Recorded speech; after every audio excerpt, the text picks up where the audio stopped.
Setelah diperiksa tim Pitsus Kejari Palembang, seorang staf dan mantan staf BPN Kota Palembang ditetapkan sebagai tersangka terkait dugaan gratifikasi program pendataan tanah sistematis lengkap atau PTSL tahun 2019. Tersangka masing-masing Ahmad Zairil, mantan kasih hubungan hukum BPN Kota Palembang yang saat ini menjabat Kepala BPN 4 Lawang, Joke Kasih Penataan dan Pemberdayaan BPN Kota Palembang tahun 2019. Tersangka diduga memanfaatkan jabatannya untuk memperoleh sesuatu dalam proses penerbitan sertifikat dalam program PTSL tahun 2019. Salah satunya turut melibatkan notaris untuk penerbitan akta pengoperan hak yang dijadikan dasar pengajuan sertifikat hak milik sewaktu bertugas di kantor BPN Kota Palembang. Pada 2019 mengajukan proses sebagai peserta PTSL oleh lurah, namun pengajuan tersebut tidak diproses dan diterbitkan sertifikat hak milik. Adapun peran dari kedua orang tersebut yakni Saudara AZ menjabat selaku Ketua Tim Judikasi, sedangkan Saudari Joke menjabat sebagai Ketua Satgas Yuridis PTSL tahun 2019. Selain itu juga Saudara AZ dan G selaku pegawai negeri sipil yang bertugas di kantor BPN Kota Palembang pada tahun 2019 diduga keras telah memanfaatkan jabatannya untuk memperoleh sesuatu dalam proses penerbitan sertifikat dalam program pendaftaran tanah sistematis lengkap PTSL tahun 2019. Salah satunya adalah turut melibatkan notaris guna penerbitan akta pengoperan hak yang dijadikan dasar pengajuan sertifikat hak milik tersebut. Keduanya kini ditahan di rumah tahanan Pak Jo Palembang. Yudi Kiswanto, Kompas TV Palembang, Sumatera Selatan. Bad practice, analisis dari segi atau sumber daya manusianya. Video tersebut merupakan contoh dari buruknya penerapan manajemen ASN. SDM dalam hal ini para tersangka tidak mencerminkan nilai-nilai yang harus dimiliki oleh seorang ASN, serta bertentangan dengan asas-asas dalam manajemen ASN. Misalnya saja asas profesionalitas, akuntabilitas, keterbukaan, keadilan, dan kesetaraan. Seorang ASN BPN sebagai pelayan masyarakat dalam bidang pertanahan seharusnya melayani masyarakat dengan penuh dedikasi. Tetapi dalam kasus ini, yaitu gratifikasi PTSL, ASN tersebut memanfaatkan jabatannya untuk memperoleh sesuatu yang menguntungkan dirinya sendiri. Berdasarkan video di atas, metode yang digunakan oleh oknum atau ASN yang berinisial AZ dan G terkait kasus hukum pertanahan dengan cara menyalahgunakan jabatannya untuk memperoleh sesuatu atau gratifikasi dalam proses penerbitan sertifikat tanah dalam program pendaftaran tanah sistematis lengkap tahun 2019 di Kota Palembang tentu sangat mencederai manajemen ASN dan semat ASN, juga melanggar kode etik dan kode perilaku ASN sebagaimana diatur dalam Undang-Undang Nomor 5 Tahun 2014 tentang Aparatur Sipil Negara, di mana kode etik dan kode perilaku ASN menegaskan bahwa ASN tidak menyalahgunakan tugas, status, kekuasaan, dan jabatannya untuk mendapatkan atau mencari keuntungan atau manfaat bagi diri sendiri ataupun orang lain. Dan kita sebagai ASN, khususnya pegawai Kementerian ATR BPN, harus menghindari cara-cara yang dilakukan oleh para oknum di atas dan harus menanamkan core value ASN, yaitu berakhlak. Alasan utama terjadinya kasus gratifikasi yang dilakukan oleh oknum staf di kantor pertanahan Kota Palembang tersebut adalah karena yang pertama adanya tuntutan gaya hidup yang tinggi, yang mana di Indonesia ini masih berbasis iklim investasi, yang mana juga berdampak pada kurangnya dana yang menyebabkan terjadinya gratifikasi dan memanfaatkan jabatan untuk memperoleh sesuatu dalam proses penerbitan sertifikat pada tahun 2019, yakni dalam PTSL. Dalam oknum staf tersebut telah melanggar Undang-Undang Nomor 5 Tahun 2014 tentang Aparatur Sipil Negara, yakni melanggar ketentuan pasal 23 yang mewajibkan ASN untuk yang pertama menaati ketentuan peraturan. Nah, pada kasus tersebut di mana oknum staf di kantor pertanahan Kota Palembang sendiri ini melanggar ketentuan pada Undang-Undang Nomor 20 Tahun 2001 tentang pemberantasan tindak pidana korupsi, yakni pada gratifikasi yang terdapat pada pasal 12 huruf B. Kasus gratifikasi ini merupakan tindakan yang sangat buruk dan tidak mencerminkan manajemen ASN yang baik. Dalam hal ini adalah tentang sistem pengawasan yang berjalan dengan tidak maksimal. Hal ini bisa mengakibatkan oknum berkesempatan untuk menyalahgunakan jabatan dan kewenangan yang telah diamanahkan kepadanya. Gratifikasi ini juga merupakan sebuah tindakan yang dapat dipidanakan sehingga bisa mencoreng nama baik dari ASN dan instansi tempatnya bekerja.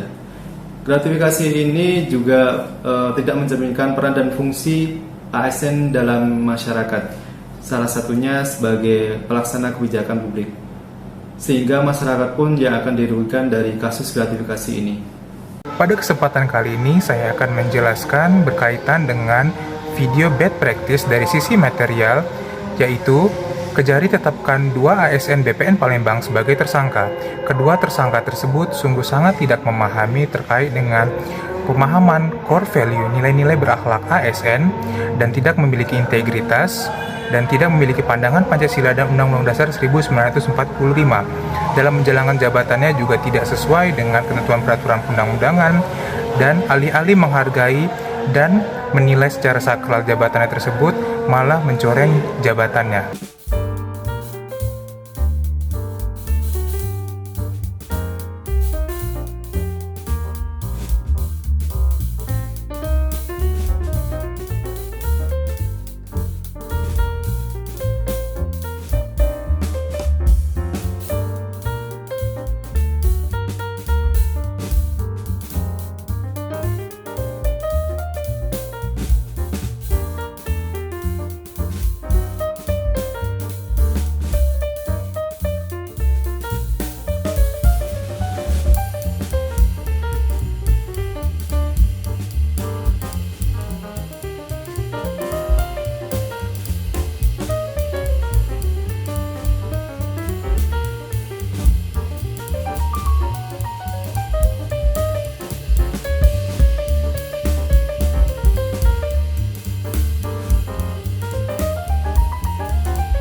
Best practice dilihat dari segi man atau sumber daya manusianya.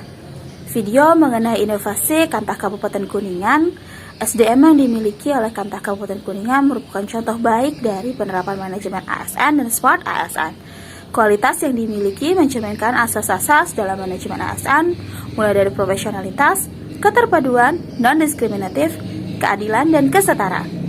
Sesuai dengan nilai-nilai yang diyakini Kementerian ATR BPN, yaitu melayani profesional terpercaya, SDM yang ada pada Kantah Kabupaten Kuningan memiliki semangat, keyakinan, dan rela berkorban demi persatuan dan kesatuan bangsa. Smart ASN juga terlihat dari program-program dan inovasi yang dihadirkan, dengan menjadi SDM yang memiliki kompetensi dan kemampuan beradaptasi dalam menghadapi perubahan. Berdasarkan video di atas, penerapan metode yang digunakan guna meningkatkan pelayanan kepada masyarakat yang dilakukan oleh Kantor Pertanahan Kabupaten Kuningan. Program-program yang dilakukan diantaranya yaitu Weekend Day Service, Larasita, Kupat Kuningan, Peduli Tanah, dan Lari Sehat. Sudah sesuai dengan nilai semangat ASN dan juga fungsi pelayanan publik ASN yang baik dan benar, demi memaksimalkan semua potensi urusan pertanahan. Kemudian juga dengan adanya transformasi digital mendorong kita untuk bisa melakukan pelayanan publik dengan metode serba digital untuk meningkatkan kinerja Kantor Pertanahan ataupun Kementerian ATR BPN yang cepat, efisien, dan transparan menuju pelayanan berkelas dunia. Di mana pada Kabupaten Kuningan memiliki potensi industri perdagangan dan pariwisata yang lengkap sehingga mendapatkan BPHTB dan permodalan pada hak tanggungannya pun sangat besar. Maka dari itu menuntut untuk mewajibkan memiliki pelayanan yang baik juga di bidang pertanahan.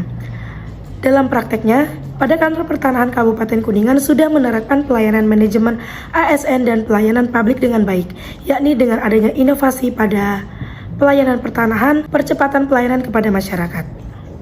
Kantor Pertanahan Kabupaten Kuningan telah melaksanakan fungsi dan tugas peran ASN secara baik sesuai dengan Undang-Undang Nomor 5 Tahun 2014 tentang ASN, yakni pada pasal 10 yang berbunyi ASN berfungsi sebagai pelaksana kebijakan publik, pelayan publik, perekat, dan pemersatu bangsa. Dari video tadi bisa dilihat bahwa Kantor Pertanahan Kabupaten Kuningan telah menerapkan Smart ASN dengan baik, yakni dengan penerapan transformasi digital guna percepatan pelayanan pertanahan kepada masyarakat. Contoh dari penerapan transformasi digital ini adalah penggunaan layanan QRIS BRI sebagai pembayaran secara digital, kemudian Peduli Tanahku, yakni pemanfaatan media sosial guna konsultasi dan pengaduan, dan juga adanya layanan SMS delivery. Penerapan dari beberapa layanan transformasi digital ini tentunya akan berdampak baik bagi pelayanan pertanahan di kantor pertanahan tersebut, sehingga masyarakat akan merasa puas terhadap pelayanan yang diberikan. Pada kesempatan kali ini, saya akan menjelaskan mengenai video best practice dari sisi material pada video launching layanan pertanahan dari Kantor Pertanahan Kabupaten Kuningan. Kantor Pertanahan Kabupaten Kuningan dalam video tersebut terlihat bahwa adanya dukungan dari berbagai stakeholder, seperti dari Bupati, dari PPAT, dari masyarakat tentunya, dan dari sektor perbankan yaitu Bank BRI yang mendukung terselenggaranya launching pelayanan pertanahan tersebut. Transformasi yang begitu cepat dari kantor pelayanan tersebut diharapkan nanti akan memudahkan masyarakat dalam melakukan dan mengakses layanan pertanahan.